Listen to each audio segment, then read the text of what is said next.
Hello and welcome to the Rose Cloud Podcast. I'm your host, Carl Ross Sr., and this platform was created to motivate and to inspire in hopes that you will become a better you. I'd like to make sure I give a shout out to everybody listening all over the world. Brussels, Belgium, North Carolina, stand up right here in our own backyard. Of course, to India, to our folks over in India who are listening now, man. Thank you guys, man. Keep downloading.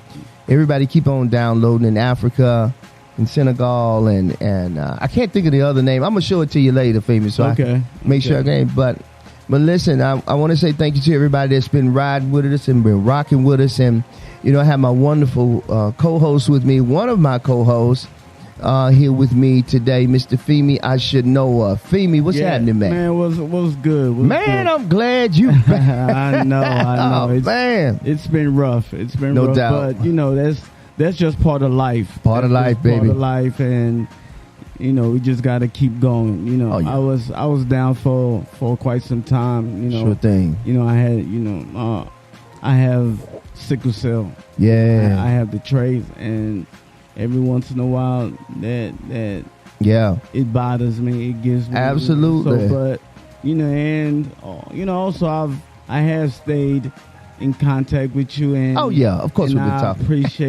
I appreciate the love. Come on, man, for sure, man. You know, you just checking on me, and making sure you know that you know a brother was feeling good, and you know I really appreciate that, and to all that, you know, reached out to me while I was down, I really appreciate that. Yeah. You know, just like to thank everybody from North Africa to South Africa to man. East Africa, West Africa.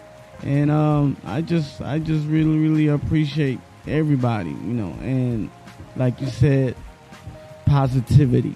That's what we're here for. Yes. So thank you, Russ. Man, for sure, man. I'm glad you're back, man. Yeah, I'm glad to be back. I am. I really am. I'm glad to be back. Sir. A lot of people like, man, I ain't heard from you. I haven't heard the Rose Cloud. I was like, I'm coming back. Yeah, I'll be back. Yeah. That sickle cell ain't no joke. Nah, it's not.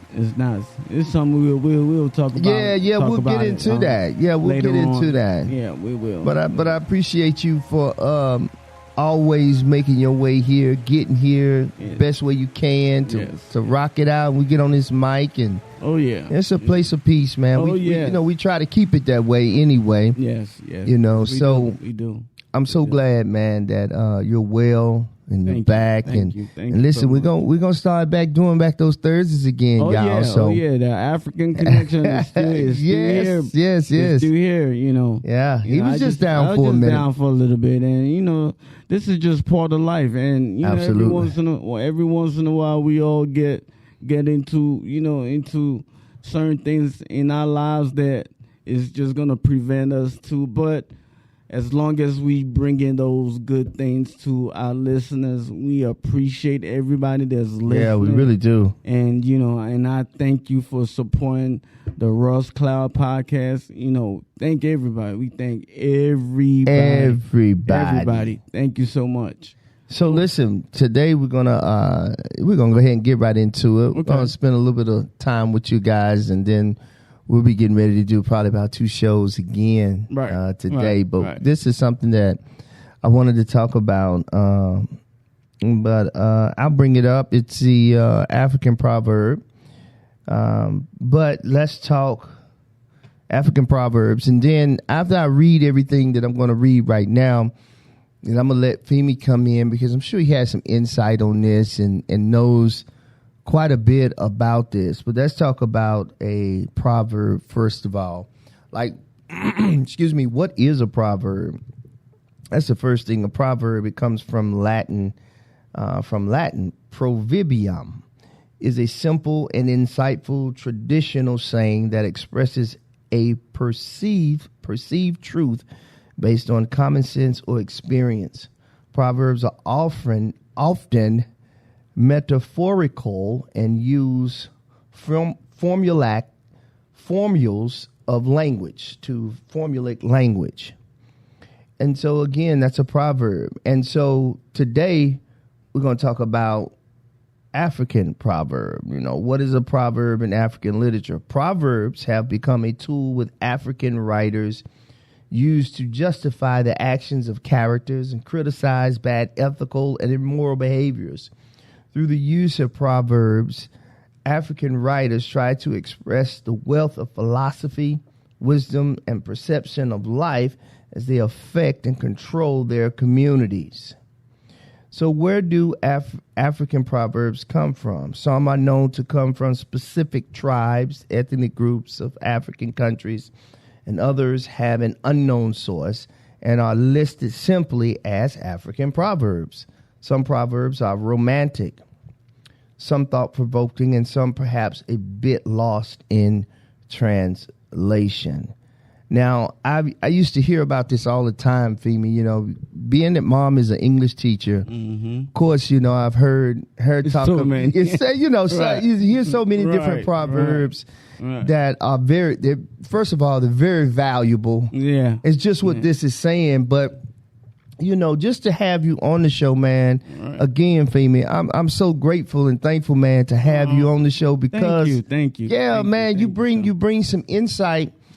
To this platform, man, whenever, and I think a lot of us want to know, well, man, where did these African proverbs really come from, Femi? Did you grow up with them too? To be honest with you, when I was back home, from a lot of proverbs, in my culture, is a part of our culture because there's always a lot of sayings. Like, look, there's a saying for this, there's a saying for that, and True. And me being from West Africa, me being from Nigeria, in the Yoruba tribe, they have a lot of proverbs. Okay, and don't quote me and don't get me wrong. No, I got you. I don't, it's some that are so strong that I understand. I can speak it or I can say some of them but I got but sometimes they will mean so much and then some of them are really, really powerful. I got you. They're really like when they'll be like, there's a saying that says da da da da da da da don't and sometimes and then you trying to like, oh my God. Mm-hmm. Is that what that meant? Yeah, and then it makes you think. It makes you think, and it makes you just sit down. Because sometimes they be like, "This tongue of ours, it's deadly, bro. Oh yes, that bad boy strong, deadly. It's strong, strong." And strong. I'm gonna give you like sometimes they'll say. Do not look where you feel, but where you slipped. Yeah, those are some of the proverbs I got you. That they'll say, in my language. No, I got you. So, yeah, for sure. So it's and back in those days, back in those ancient days, those olden, our forefathers back then, they had so much so much knowledge, when it comes to proverbs, and then looking in the Bible, biblically, of course, biblically we have proverbs, so it's just so many ways to attack, it's just a lot of sayings and a lot of things that's behind it where it means a lot. Yeah. Did you hear him much when you was coming up as a kid? Yes, I did. Yes, I did. Yes, I did. I did. Yeah. Sometimes my mom, she would say certain things, and I'm like, what that mean? Mom, what you talking about? Yeah, and then she would break it down like, she was like, go ask, my dad be like, ask your mama. Ask your mama what that meant. Oh, I got you. Yeah. No, that's. And sometimes my grandparents.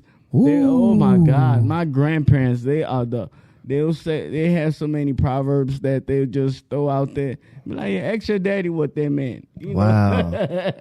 Wow, man. I absolutely love it though, man. I love that though, because we hear it. Right. Then as I was reading, it was talking about it came, some of them come from different tribes. So and there's so many different tribes in Africa too though. It is. And then sometimes they'll say only a fool tests the depth of a river with both feet.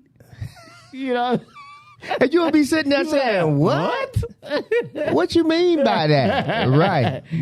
And it makes you think. Absolutely. You know, it makes you sit there and think like, wow. You know. Yeah. It's just a lot of sayings that meant, it meant certain things that it teaches you about life. Mm-hmm.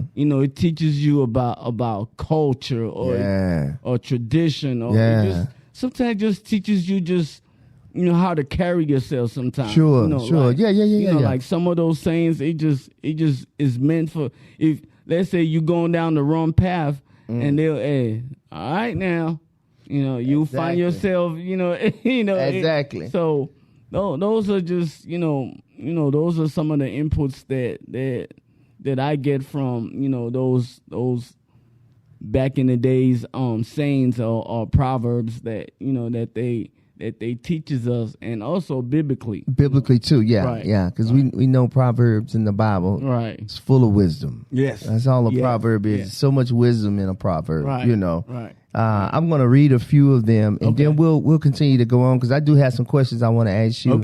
As it pertains to traditions and things in Africa. All right. So listen to this proverb right here, Femi. Right. A bird that flies off the earth and lands on an anthill is still on the ground. Only a fool tests the depth of the river with no feet. What you just read. Examine what is said, not who is speaking. Ooh, that's rich. That means in other words, don't look at the person that is coming out of. Mm-hmm. Yeah, don't pay them no attention. Listen to what's coming out of their mouth. Right. Not to the person that's speaking, because they flesh and blood just like me and you. Right. But that wisdom that's coming out their mouth is powerful. That's what you need to listen to. Right. Either they know or they been that way or something, right. And they done messed up, and they can write a book about it. Right. If you want to know the end, look at the beginning. That's a good one. Oh yeah, that's always a good one. That's always a good one, right? I've heard that. You've heard that one, yeah. Knowledge is a garden. A roaring lion kills no game. A roaring lion kills no game. Right. That means like, they're kills no game. Kills no game. Knowledge is a garden. If it isn't cultivated, you can't harvest it. I love that. Right. I love that. No shortcuts exist to the top of a palm tree. When two elephants fight, it is the grass that gets hurt. They two big giants. Yes, sir. Ain't nobody hurt but the doggone grass, right? And then it also could mean other things. It might not necessarily be the grass. It might just be telling you that when two big elephants are in the room, that speaks a lot of volume. Oh man, what? Like, heavy. You got two kings in on ground. Yes, sir. So that means a lot could go down. Yeah, that's right. All monkeys cannot hang from the same branch. If that's the case, everybody be a fool. Everybody gonna fall. You need somebody to keep that monkey straight, right? Hey, stop, man. I like that. I like that too. Yeah, because a lot of monkeys on one branch, they gonna fall, right? Everybody. And they gonna die. Right. Yeah, I like that. I like that a lot. Right. So I'm gonna read one more, and then we're gonna keep it moving. Okay. He who digs graves for his enemy might as well be digging one for himself. I like that. I like that, because you can find yourself in the same place that enemy is in. Exactly. If you're not careful. Right. So I like that. Right. So one of the questions I wanted to ask you about, and it's probably from a religious standpoint too, Femi.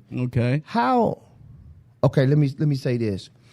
We know that there are a lot of religious practices that happens, even that came from the South, that evolved. Some of it came from Africa. Right. But I wanted to ask you about witch doctors, and I wanted to ask you about voodoo.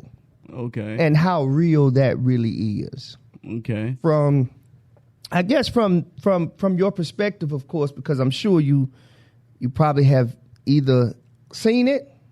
Right. Have you ever seen it? Somewhat. I won't say.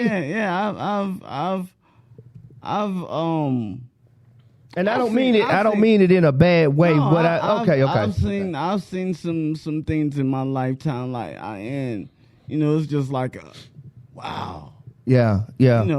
So I'm gonna read this. So here's the meaning of voodoo: a religion practiced in parts of the Caribbean and the southern U.S., combining elements of Roman Catholic rituals with traditional African magical and religious rites, and characterized by sorcery and spirit possession. So that was the meaning of voodoo. Okay. So is it? Do you see it more in the tribe or is it a religion that's actually practiced still today in Africa? And they do it here in the States, though. Let me say that. Oh no, I think there's a big South Carolina and Philadelphia has a big. If I'm not mistaken, I could be wrong. Right. You guys forgive me. I'm kind of ignorant to that because I don't know, but I do know that it's in different New York, Philadelphia. Right. It's all over the U.S. Let's say that. Most of the people that I've came across on YouTube that practice that practices, most of them, it comes from West Africa. Okay. And mostly Nigerians. Really? Right. Because they'll say they trying to speak even in the Yoruba land. Really? Because sometimes when I listen to them, I'm like, oh, they speaking my language. I got you. Yeah. Yes. There are parts in Nigeria, even in I'll say in West Africa, it's a tradition. Yeah, that's what I was going to say. Yeah, it's a tradition where it's a culture. It's part of how they was brought up. Yeah, it's part of the culture before mankind of the religion as we know today as Muslims, Christians, and gotcha. So they have these traditions where they'll speak to gods or goddesses, where they start practicing these so-called voodoo, or some they do it for the good and some they do it for the bad. Okay. And sometimes like back in the days when you didn't have real doctors, doctors they have the traditional doctors. I'm listening. Where they'll take all this ritual herbs. They mix all this ritual herbs together. They know what kind of plant to go get, and they know what kind of seeds to mix up to heal a person. Yes, sir. And then like when I was coming up, when I was in school, back then when I've seen this guy, he had beef with another dude, and he was like, "Look, I'll use this ring, and when I slap you, you just will turn stupid." And oh gosh, and me brought up in a Christian, Christian home, it's like we don't have to, believe in all those kind of things. Yeah, but they do exist. They do exist. I've seen things where a guy with a ring, he'll smack somebody in there and they'll just go stupid. Wow. Yeah. Oh, it's just so many. Oh, I know it is. I know it is. When you sitting around back at home, when you're around some of your friends, they'll tell you about their experiences that they've came in contact and they've experienced something like that. And I'm like, wow, this is crazy. Yeah, that's very, very interesting. Yeah, I'm gonna read this to you. Okay. So I wanted Femi I asked Femi this question. I've always wanted to ask you this, but I don't even think I said I'm gonna ask Femi today though. Right. I'm gonna just ask him about it, you know. And so here's what I also found out, and thank you for sharing your perspective on this. Yeah. You know, one of experience, one that you've seen, right? One that you know for sure that people do practice now. Stay away from some folk, you know what I'm saying? So you keeping it 100 with you. With us on that, and we appreciate that. So voodoo developed among, and really it's stuff that you've already said. I'm going to just read the history of it. Okay, gotcha. So that our people they feel good about facts. People love the fact check. So I'm going to give these guys some facts here. All right. So voodoo developed among Afro-Haitian communities amid the Atlantic slave trade of the 16th to 19th centuries. It's structured around from the blending of traditional religions of those enslaved West and Central Africas. Among them, just what you said a few minutes ago, Yoruba. Yeah, thank you, Femi. Which I am. I'm Yoruba. Okay, Yoruba. Fon. What's F-O-N? I mean, F-O-N. Fon. Fon. Okay. F-O-N. Fon. And Congo, who had been brought to the island of Hispaniola. So where did voodoo come from? Voodoo originated in the ancient kingdom of Dahomey. It says Dahomey, present day Nigeria, Benin, Benin, B-E-N-I-N. Yes, and Togo. Yeah. Okay, Togo. Yeah. So now y'all understand why it's so valuable to have Femi here, because I'll be tearing these words up. Yeah, Togo. And it derives from, what did you say F-O-N was? Fun? Yeah. F-O-N is fun. Fun, yeah. Word for God or spirit. Mm-hmm. Other accurate spellings include Vandun for, but never voodoo. The sensationalist and derogatory Western creation. Mm-hmm. So that's a Western. Right. So I understand. Right. So when it left, when it was brought here to America, then it became very derogatory, basically. So there was some derogatory things put on it, so far as just the sensationalism of it. Right. Okay, of course, they make it bigger than what it really is. We see it in movies, and we see it, and we like, okay, I want to know some truth about this. So are there such thing as voodoo dolls and all of that too, Femi, or is that... or is it some truth? Because I heard you say something about the rings. So. Yeah, the rings. Like they have this. I don't know how to really describe it in an American way, but I can only describe it in my culture. They have these little things that they put in their pocket. Really? Some. It protects them from like evil spirits. Like they put it on them, so like any evil spirit that's attacking, they want to attack them. If that's worth their, if that's some of the problems that they've been having, and they go to the traditional doctor or the voodoo man, as people know them to be, they'll go and tell them their problems. They'll sit down, tell them their problems, and he'll come out, he's like a future teller.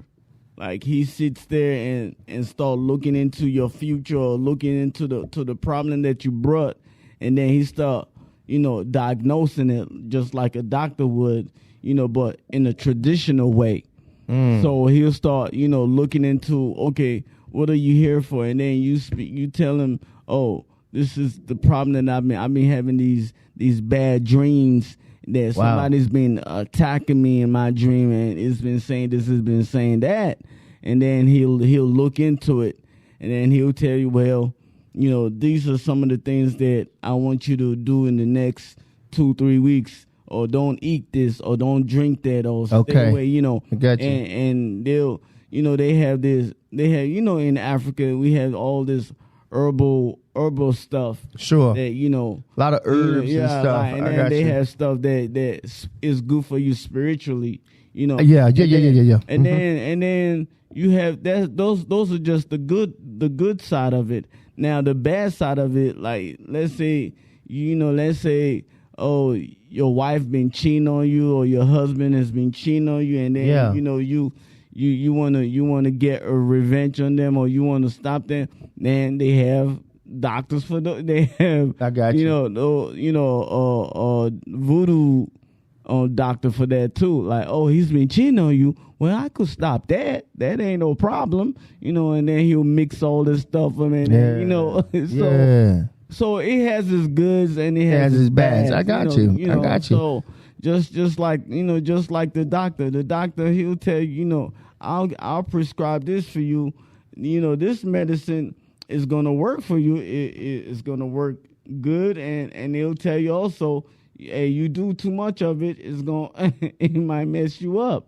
So, that's just part of traditions, culture. Yeah. I understand that. And from there, that's where the proverb comes, where they'll start giving you all these stories, and to start telling you, like, look, all right, because sometimes they'll speak in Proverbs to speak something into existence, to speak something into life. So sure. It's just like a magician. Like, he starts speaking that. Okay, I got you. I got you. So it is a form of magic, sorcery, as stated, kind of, sort of, but it has to be a great deal of belief in it. Right, like I got you. Like, if somebody just take this right here, right now, and just start saying, "Oh, I believe in this. I believe." Your words, it got power. And that's what I said in the beginning. Like, you manifest stuff with that tongue. Yeah, and you do. And once you start believing in it, it becomes a part of what you've been manifesting. I love it. I love it. So those are kind of, things that it does happen in real life. Absolutely. I love it. Thank you, Femi, for that, man. And, I asked a question earlier. I was like, well, how many people practice it? And we named a couple of cities, but guess what? What's so crazy? We were right about the cities because we actually, when you see it on TV, and right. I think it was a documentary, because I watched quite a few documentaries on stuff, not for the sake of wanting to do it, but for the sake of just dialogue. Right. So it says, how many people practice voodoo in the U.S.? So it estimates, listen at this number right here, Femi, 1.5 million people practice voodoo in the United States, where its main centers are. Listen to this. And we stated pretty much all of them. New Orleans, we know, very for sure. Chicago. I stayed in Philadelphia, and I know Brooklyn. We said New York. We know it's a big presence of voodoo. Right. It is a major religion of Haiti. Oh yeah. Of Haiti, excuse me. Haiti, yeah. Haiti, yeah. Where people often practice 90%. Of let me finish this one. Where people often practice it along with their own brand of Catholicism. So they mixed the two. Yes. Okay, go ahead, Femi. Yeah. And I know for a fact in Haiti, it's like about 85-90% of Asians practice. Are you serious, man? Yes. I did not know that. And so you got a few Asians that practice too. Oh wow! Because some friends that I do have, they be like, that's why the country is going through what it's going through, because they got so much people that's that's doing voodoo. I get what you're saying. I get it. Like, come on. And then the good folks of Asians, that are Christians or Muslims, get what you're saying, they're like, they don't want to touch that. They don't believe in like my family, we don't believe in stuff like that. But sometimes if you want, some people, they were like, well, we just want a little, just a little protection. Oh yeah, yeah. They were like, well, can I speak to, what can you see? Do you see somebody bothering, stuff? And you be like, bro, you ain't got to do that, man. It's okay, man. Hey, it's all okay. You gotta do just get on your knees. Get on your knees and pray, bro. Pray. That's it. Pray. And I think a lot of times we're afraid of the unknown and ignorance to something too, though. Right. Don't get me wrong. But at the same time, also our core values. Right. But those that believe that are either of the Islamic belief or Christian belief or Catholic belief, whatever you believe in. Right. If you're ignorant to it, sometimes there can be a great deal of fear of it. But in order to be able to dialogue and really study, really be able to debate, you got to know a little bit something about it. Yeah. Just so you can kind of talk about it and not agree with it if you want to. Agree or disagree. Go ahead, bro. And I'm going to tell you this. When I was in school back in Nigeria, we used to have it was this guy that was in one of our classes, and I think his dad practices stuff like that. Really? Yeah, and he stayed to himself a whole lot. But if you mess with him, he was like, man, don't mess with me. I'll put a spell on you. Everybody used to be scared of him. Oh, Lord. Everybody used to be like, man, your dad. I'm like, all right, mess with me one more time and see. And he would tell us, back then he used to tell us so many stories about, what his pops has done, for people, like, healings and, whatnot. And, how you get together, y'all sit down and just start talking about, stuff. And he just tell us all the experiences that he has, when he was working with his dad. I got you. I'm like, wow. Wow, right. So it says so as we continue to have this conversation, then we're gonna end it. But I wanted for us to just kind of talk about it because I'm sure other people may have wanted to, ask, man, is that voodoo stuff for real, bro?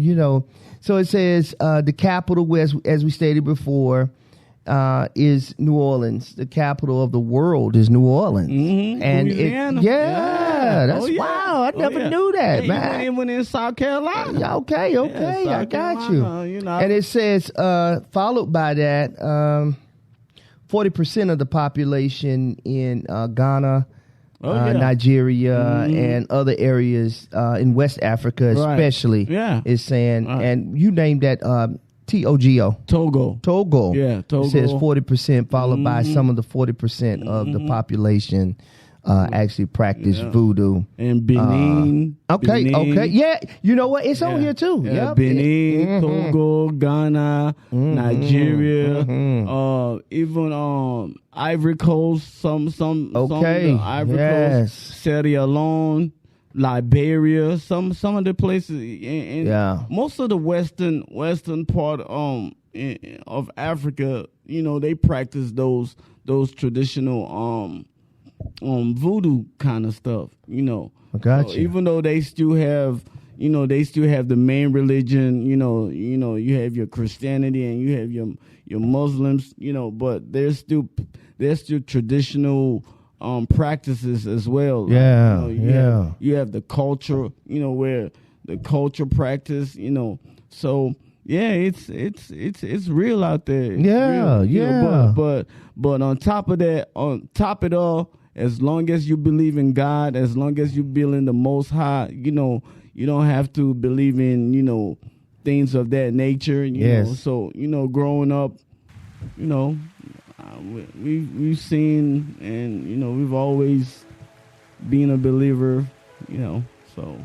Yeah, I love it. I hope you guys have totally learned something today, because I have, even with Femi giving us his perspective and the experience of actually seeing someone saying, oh no, they're part, they're about that life, baby. They're about that voodoo life, man. Just make sure you cover yourself spiritually with goodness and with the Lord, the Lord. Amen. And keep yourself away from the evil. And again, like we learned today, there is good and bad in everything. Right. So we're not judging. I just thought it'd be cool to have a conversation about this, and Why not? Because Femi is here. He's our African guide who can kind of give us some insights on some of the questions that I know for myself I wanted to ask, and maybe it was something that you wanted to ask as well. Right. So again, Femi, thank you for that. This episode right here, we just kind of hit on African proverbs and a little bit about voodoo. It was just the traditions, as you will. And I don't think we've ever talked about voodoo, have we, man? No, I don't even think I ever brought it up. No, I think maybe I've mentioned some. You may have. I'm gonna look back because you probably have. Maybe when I was talking about cultures, and some of the traditional ways that we do. So I might have. Might have touched on it a little bit, but not too much. So yeah, man. So listen, I hope you guys have gotten something out of this episode on today. And listen, we're not advocating for anyone who practices voodoo. We're just having a discussion about it. And I know I wanted to ask Femi this question, all right? So don't hold this against us again. This is about us just having a conversation. And maybe you learned something today that you didn't know about voodoo, man. So the capital is New Orleans. Oh yeah. Ooh-wee. Yeah. It's okay. And you always hear this as well. Yeah. They be like, man, don't eat everybody's spaghetti. I know, right? I don't want to know why. Okay. You hear people saying about to put that hoodoo on you. Put that hoodoo. They be like that. Hey, don't let that girl put that on. Hey, cook that. Don't eat everybody's spaghetti. Man, what you talking about, brother? So, I got you. You know what I'm saying? There's stuff out there that it's sensationalized for sure, man. To have us sitting back saying, "Oh no, that hoodoo," because we hear it. We hear it. But again, we're not dissing or diminishing your beliefs. If you believe in voodoo, that's fine. You have every right to do so. We're just having a conversation about it, and didn't know that many people practiced it. Oh yeah, and they do. So listen, this is the Ross Cloud Podcast. I'm your host, Carl Ross Sr. I'm Femi Oshinowo. Make it a great day and keep being great. Peace. Peace.